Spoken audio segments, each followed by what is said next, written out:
تو اب دیکھنا یہ ہے کہ جو چین ہے اس کا بیان سامنے آیا. چین کہاں پہ کھڑا ہے؟ دیکھیے، چین کا ایران کی مکمل حمایت کا اعلان. چین نے ایران کی علاقائی سالمیت کے دفاع کی یقین دہانی کرا دی. بیجنگ ایران کی خود مختاری قومی سلامتی کے تحفظ کی حمایت کرتا ہے. چین خود مختاری کے دفاع کے لیے ایرانی کوششوں کو قدر کی نگاہ سے دیکھتا ہے.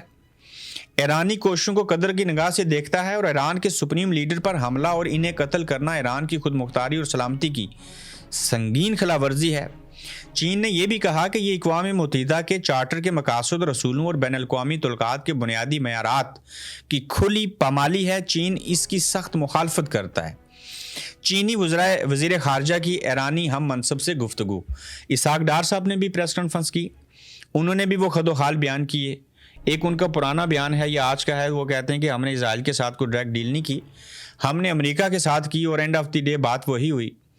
وہ کہتے ہیں نا, پتہ نہیں آپ اس کو گراؤ یا اس کو گراؤ, وہ بات ہوئی نا, پیا جیتوں تو میں تیری, ہاروں تو تو میرا. تو یہ وہی بات ہے. آپ اسرائیل سے ڈائریکٹ کریں یا انڈائریکٹ کریں, امریکہ سے کرنا ڈیل اور پیس بورڈ میں جانا جس کا ہیڈ کوارٹر اسرائیل میں ہو, تو اسرائیل سے ہی بات کرنا ہوا نا.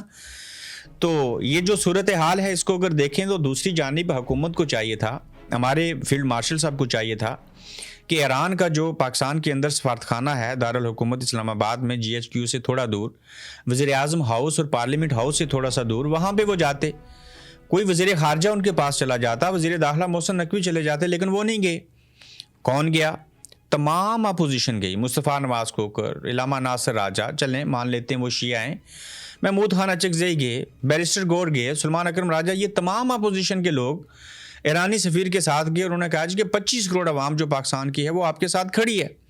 اب اسی طرح سے دیکھیں, U A E, Qatar, Bahrain, Kuwait, even سعودی عربیہ, یہ جتنے ممالک کے جو عام عوام ہیں, میں حکمرانوں کی اور فورس کی بات نہیں کرتا, فورس اور حکمران تو اسرائیل اور امریکہ کے ساتھ کھڑے ہیں اور ایران کے مخالف ہیں, لیکن کویت کے اندر جو ڈنڈا پکڑ کے ہینڈز اپ کروا رہا ہے اسرائیل اور امریکہ کے کسی ایک پائلٹ کو, یہ جو گرائے گئے ہیں, وہاں کے جو عوام ہیں, ہم نے ویڈیوز دیکھی ہیں, لوگ کہتے ہیں کہ گرنا چاہیے, یہ امریکہ کے ایئر بیس ہے, اس کو تباہ ہونا چاہیے, حالانکہ وہ خود اس ملک میں ہے, کوئی پاکستانی ہے, کوئی کون ہے, بلکہ ایون انڈیا کے اندر جو شیعہ کمیونٹی ہے اس نے احتجاج کیا. بنگلہ دیش ہے, مقبوضہ کشمیر, آپ سکردو میں دیکھیے, پاکستان کے اندر دیکھیے, تو حکمران بے شک ان کے ساتھ ہیں, اسرائیل اور امریکہ کے رجیم چینج میں ساتھ دے رہے ہیں ان کا, اور ایران کے خلاف ہیں, لیکن ان ممالک کی بیشتر بڑی تعداد جو ہے عوام کی وہ ایران کے ساتھ ہے, ان کی ہمدردیاں ان کے ساتھ ہیں.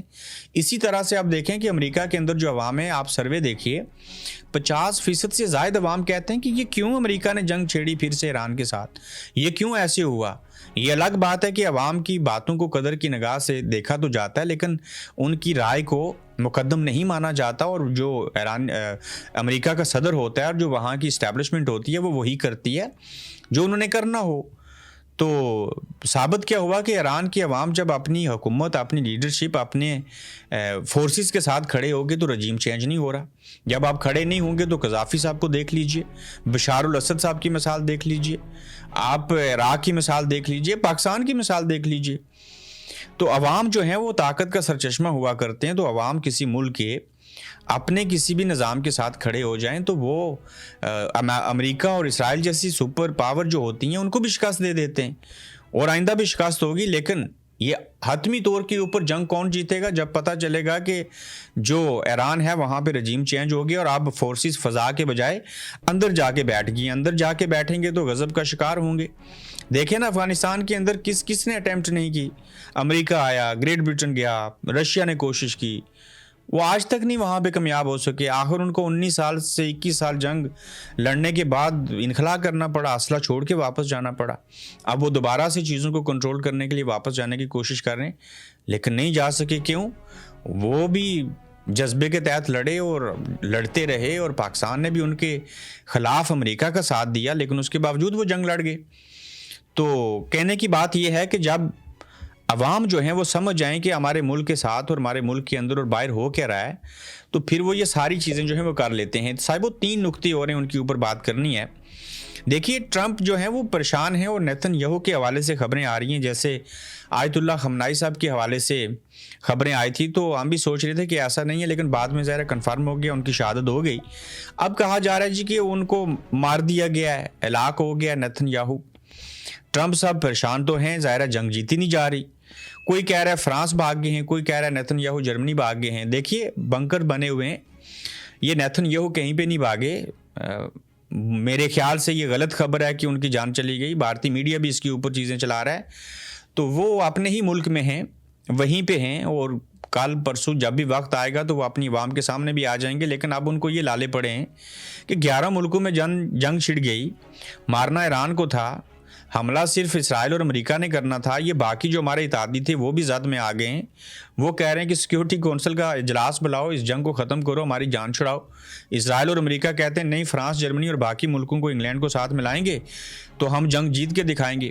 تو دیکھتے ہیں، یہ اعصاب کی جنگ ہے، یہ میزائل کی جنگ ہے، کون جیتے گا؟ ادھر سے چین جو ہے وہ تو ساتھ دے رہا ہے، چیزیں تو ہو رہی ہیں۔ چین کبھی بھی بولتا نہیں ہے، یاد رکھیے گا۔ آج انہوں نے تیسرے دن بیان دیا اور مزاحمت کی ہے اور کہا ہے کہ یہ سنگین خلاف ورزیاں ہیں، لیکن جو اندرون خانہ چین سپورٹ کر رہا ہے ان کو بھی پتہ ہے کہ ایران جو ہے، اور اس کے بعد افغانستان جو ہے، اور پھر جو پاکستان ہے، وہ حفاظتی دیوار ہے، اور یہ اکانومی کی وار ہے، کیونکہ چائنا بہت اوپر چلا گیا۔ آئی ایم ایف کے مقابلے میں انہوں نے جو ہے وہ بینک اپنا بنا لی ہے، چیزیں کر لی ہیں، ایران اس کا حصہ ہے۔ رشیا پہلے تو تھے، ترکی، ایران، رشیا، جب عمران خان صاحب وزیر اعظم تھے تو پاکستان بھی شامل تھا، اور چین اور دیگر چھوٹی چھوٹی ریاستیں، انہوں نے آئی ایم ایف اور امریکہ کے مقابلے میں ایک پورا دنیا کے اندر ایک سسٹم کھڑا کرنا تھا، تاکہ آئی ایم ایف سے اور ورلڈ بینک سے اور یہ ڈالر کی جو مناپلی ہے اس سے باہر نکلیں۔ چونکہ یہ چیزیں جو تھی اس سال امپلیمنٹ ہونی تھی، تو انہوں نے دیکھا کہ چائنا اتنا پاورفل ہو چکا، ساری چیزیں ہوئی، تو اس کو کنٹرول کرنے کے لیے یہ رجیم چینج کا آغاز ہو گیا۔ بصورت دیگر ایران کے اوپر حملہ کرنے کا جواز ہی کوئی نہیں بنتا، صرف پیٹرول تھا تو وہ تو پہلے سعودی عربیہ سے لے رہے ہیں، ان کا نظام اچھے سے چل رہا ہے۔ لیکن یہ جو پیٹرول ایران سے چین لے کے جا رہا ہے اور طاقتور ہو رہا ہے، اور آئی ایم ایف کے مقابلے میں اور ورلڈ بینک کے مقابلے میں چیزیں کر رہا ہے، یہ چیزیں ان کو کھٹکتی ہیں۔ اور یہ الگ بات ہے، پاکستان جو ہے وہ کسی اور کے چنگل میں کھڑا ہو گیا، کچھ ہمارے اندرونی مسائل ہیں، کچھ بیرونی مسائل ہیں۔ تو میں عمران خان صاحب کے اوپر بھی آتا ہوں، لیکن اس سے پہلے صاحبو، اس جنگ کا جو اثر ہے یہ معیشت کے اوپر کیا پڑا، یہ بڑی اہم چیزیں ہیں۔ یہ میں آپ کے سامنے، بڑی طویل ہے لیکن میں کوشش کرتا ہوں کہ مختصر آپ کے سامنے رکھوں، تاکہ آپ کو سمجھ آ سکے کہ یہ جو جنگ تھی اس کا پاکستانی معیشت کے اوپر اور دنیا کی معیشت کے اوپر اثر کیا پڑا۔ ایک تو اربوں خربوں ڈالر کا نقصان ہو چکا ہے پچھلے 3 دن میں۔ پاکستان کے لیے یہ تنازع دوہری مشکل کا باعث ہے، کیونکہ پاکستان اپنی توانائی کی ضروریات کے لیے خلیجی ممالک پر منحصر ہے، اور اس کی ترسیلات زر جو ہیں، ریمیٹنس جو ہیں، اس کا بڑا حصہ بھی یہیں سے آتا ہے۔ تیل کی قیمتیں اور امپورٹ بل جو ہے، پاکستان اپنی ضرورت کا 70% سے زائد تیل اور ایل این جی خلیجی ممالک قطر، سعودی عرب، یو اے ای سے درآمد کرتا ہے۔ خام تیل کی قیمتوں میں حالیہ 8 سے 10% اضافہ پاکستان کے امپورٹ بل میں ماہانہ اربوں روپے کا اضافہ کر سکتا ہے، ایک بہت بڑا خدشہ ہے۔ ظاہر ہے جب 11 ملک جو ہیں اور خلیجی ممالک جو 6 سے 7 ہیں، اور جو ایران ہے جہاں سے یہ خام تیل، پیٹرول، ڈیزل ساری چیزیں آتی ہیں، وہ جنگ کی حالت میں، تو جب یہ چیزیں نہیں آئیں گی تو اوبویسلی یہ چیزیں بڑھیں گی اور اربوں روپے کا نقصان ہوگا۔ تو پاکستان کو بھی اس کا براہ راست اثر پڑا، پوری دنیا کے اندر اس چیز کا اثر پڑے گا۔ اب دیکھیے پاکستان کو سالانہ تقریباً 30 سے 32 ارب ڈالر کی ترسیلات زر ملتی ہیں، جس کا 50% سے زائد حصہ سعودی عرب اور یو اے ای سے آتا ہے۔ جنگ کی صورت میں وہاں مقیم پاکستانیوں کی ملازمتیں اور بچت متاثر ہونے کا خدشہ ہے۔ دیکھیں اگر کسی شخص نے 2000 ریال یا 2000 درہم اس کی تنخواہ ہے، وہ خرچے نکال کے اگر پاکستان اپنے گھر والوں کو 800 یا 1000 ریال اور درہم بیچتا ہے، تو جنگ کے باعث اگر اس کا کام نہیں ہوا یا اس کی کمپنی متاثر ہوئی تو وہ اوبویسلی 700، 600، 800 پہ آئے گا۔ تو یہ چیزیں بھی کیلکولیٹ کی جائیں تو اس کا بھی بڑا اثر پڑتا ہے۔ اچھا، جس سے پاکستان کے زر مبادلہ کے ذخائر پر بھی دباؤ بڑھے گا۔ تجارت کی بندش، اچھا یو اے ای پاکستان کا دوسرا بڑا تجارتی پارٹنر ہے، اور فلائٹس کی منسوخی اور بحری راستوں میں خطرات کی وجہ سے برآمدات معطل ہو رہی ہیں، ظاہر ہے شپنگ وغیرہ نہیں ہو رہی۔ اب دیکھیں جو چائنا سے شپنگ پورے یورپ میں آتی ہے وہ کیسے آئے گی، جس سے پاکستانی ایکسپورٹ کو یومیہ کروڑوں ڈالر کا نقصان ہو رہا ہے۔ نمبر 2، عرب ممالک جی سی سی کی معیشت پر اثرات۔ عرب ممالک خاص طور پر خلیج تعاون کونسل GCC کے ممالک اس جنگ کے براہ راست اثرات کی زد میں آئے ہیں۔ ابنائے حمز، یہ جو جہاں سے تیل پوری دنیا کو 20% ترسیل کی جاتی ہے، یہ جو سپلائی کا راستہ ہے اسی راستے سے ہوتی ہے، اور اس کی ممکنہ بندش سے عالمی منڈی میں تیل کی قیمت $100 فی بیرل سے تجاوز کر سکتی ہے۔ اب تیل کی پیداوار اور ریونیو، اگرچہ تیل کی بڑھتی قیمتیں سعودی عرب اور کویت جیسے ممالک کے ریونیو میں اضافہ کر سکتی ہیں۔ ظاہر ہے جب کسی چیز کی طلب زیادہ ہوگی اور رسد کم ہوگی تو جن لوگوں سے وہ چیز خریدی جاتی ہے انہیں تو وہ فائدہ دے گی، لیکن انفراسٹرکچر، تیل کی تنصیبات پر حملوں کا خطرہ اس فائدے کو نقصان میں بدل سکتا ہے۔ سیاحت اور ایوییشن، دبئی اور قطر جیسے عالمی سیاحتی اور ہوائی سفر کے مراکز کو فلائٹس کی منسوخی اور انشورنس پریمیم میں 30% تک اضافے کا سامنا ہے۔ ظاہر ہے انشورنس کمپنیاں بھی کہیں گی جنگ جاری ہے، اس میں کوئی نقصان ہو گیا تو ہم کیسے انشورنس کور کریں گے، یعنی کہ ایک جنگ ہونے سے اس کا اثر ملکوں کے اوپر، پوری دنیا کے اوپر پڑھتے ہوئے عام بندے کو بھی وہ ڈیمیج کرتا ہے۔ تو جب یہ ساری صورتحال ہوگی تو پھر اس کا شکار جنگ کے ہیں تو دیکھا جائے تو پوری دنیا ہے، اس کا نقصان تو پوری دنیا کو ہو رہا ہے۔ صاحبو اب آتے ہیں عمران خان صاحب کے حوالے سے۔ دیکھیے ان کے اوپر کافی دنوں سے بات نہیں ہو سکی۔ کل ان کا ایک توشہ خانہ 2 کیس کے حوالے سے بتایا گیا کہ ان کا کیس جو ہے وہ لگے گا۔ پھر آپ دیکھیں، بلکہ میں پہلے مریم صاحبہ کے اوپر بات کر لوں۔ ہم نے پچھلے ایپیسوڈ میں بات کی تھی نا، بلاول صاحب سے جب سوال پوچھا گیا نوبیل پرائز اور ایران کے حق میں بیان دیں گے، اس میں یہ نہیں کہا گیا تھا کہ اسرائیل اور امریکہ کی مزاحمت کریں۔ یہی شرازی صاحب جو ہیں جیو ٹی وی کے نمائندے ہیں، رپورٹر ہیں، انہوں نے سوال مریم صاحبہ سے پوچھا جب وہ جوائنٹ سیشن ہو رہا تھا، اس میں آ رہی تھی جہاں پہ بلاول بھی مریم صاحبہ کو ملے اور سینے پہ ہاتھ پھیر کے بڑے ادب سے انہوں نے کہا میڈم چیف منسٹر آپ کیسی ہیں؟ تو ان سے پوچھا گیا کہ کیا شہباز شریف کو اب بھی ٹرمپ کو نوبل انعام کے لیے نامزد کرنا چاہیے؟ حیدر شرازی کا سوال۔ ایسے وقت میں بھی کسی ملک کا سروائیو کرنا میرا خیال ہے بہت اچھا کام کر رہے ہیں۔ انہوں نے سوال پوچھا کہ کیا اب بھی شہباز شریف صاحب کو ٹرمپ کو نوبل انعام کے لیے نامزد کرنا چاہیے؟ تو وہ کہنے کے بعد الٹا کہتی ہیں میرے چچا بڑا اچھا کام کر رہے ہیں، تو انہوں نے بڑا سروائیو کر لیا ہے۔ تو جواب سوال گندم اور جواب چنا، وہ جب جواب نہ ہو تو پھر وہ کیا جواب دیں اس کے اوپر۔ دیکھیے اسلام آباد ہائی کورٹ میں عمران خان کے توشہ خانہ کیس کی سماعت کل ہوگی۔ اسلام آباد ہائی کورٹ نے عمران خان کی توشہ خانہ فوجداری کیس میں میڈیکل چیک اپ کے لیے دائر درخواست کل سماعت کے لیے مقرر کر دی ہے۔ جسٹس ارباب محمد طاہر اور جسٹس خادم حسین سمرو اس کیس کی سماعت کریں گے، اور وکیل سردار لطیف کھوسا کی درخواست میں استدعا کی گئی کہ عمران خان کو شفا انٹرنیشنل اسپتال منتقل کیا جائے، ذاتی معالج ڈاکٹر فیصل سلطان اور ڈاکٹر عاصم کو رسائی دی جائے اور فیملی کو علاج کے دوران رسائی دی جائے اور وکلا کو میڈیکل رپورٹس فراہم کی جائیں۔ دیکھتے ہیں، بحث ہوگی، چیزیں ہوں گی۔ خان صاحب کو 2 دفعہ انجیکشن لگوانے کے لیے جیل سے باہر اسپتال لے کے گئے ہیں، لیکن آپ لوگوں نے صاحبو عمران خان کو نہیں بھولنا۔ یہ جنگ کے حالات بھی ٹھیک ہو جائیں گے، رمضان بھی گزر جائے گا، آپ عید بھی منا لیں گے، وقت بدلے گا، حالات بدلیں گے، اور آپ لوگوں نے اپنا نشانہ ٹھیک جگہ کے اوپر رکھنا ہے، فوکس رکھنا ہے، اور کل آپ کو احتجاج بھی کرنا پڑے گا، دھرنا بھی دینا پڑے گا، منگل کے روز اڈیالہ جیل کے باہر بھی آنا پڑے گا۔ آپ اگر عمران خان کو بھول گئے تو عمران خان آپ کو نہیں بھولے گا، وہ آپ کو یاد رکھے ہوئے ہے، وہ آپ لوگوں کی جنگ لڑ رہا ہے۔ تو دیکھتے ہیں کہ جب یہ جنگی حالات اور باقی چیزیں بہتر ہو جائیں تو اس کے بعد یقیناً پاکستان تحریک انصاف کی جو قیادت ہے اور جو اس وقت دنیا کے اندر جنگی حالات پیدا ہونے کے بعد جو صورتحال پیدا ہوئی ہے، اس میں ہمیں ایک نیک اور یکجا ہونے کی ضرورت ہے۔ چاہے عمران خان ہوں، میں یہ نہیں کہتا ان کو آپ جیل سے باہر نکال دیں، لیکن میں یہ ضرور کہتا ہوں کہ جتنے بھی صوبے ہیں، جو حکومتیں ہیں، جو پارٹی ہیں، جو اپوزیشن ہے، جو فوج ہے، ان تمام لوگوں کو ایک پیج کے اوپر آنا چاہیے۔ ملک ہوگا تو خان بھی باہر آئے گا، ملک بچے گا تو چیزیں بہتر ہوں گی، تو سب کو ہوش کے ناخن لینے چاہیے۔ تو صاحب اپنا خیال رکھیے گا۔ وہ لاگ کافی طویل ہو گیا، تو یقیناً آپ لوگوں نے آخر تک اس کو دیکھا ہوگا، تو انشاءاللہ کل آپ سے دوبارہ ملاقات ہوگی۔ آپ دیکھ رہے ہیں گورکھ دھندا ابرار قریشی کے ساتھ۔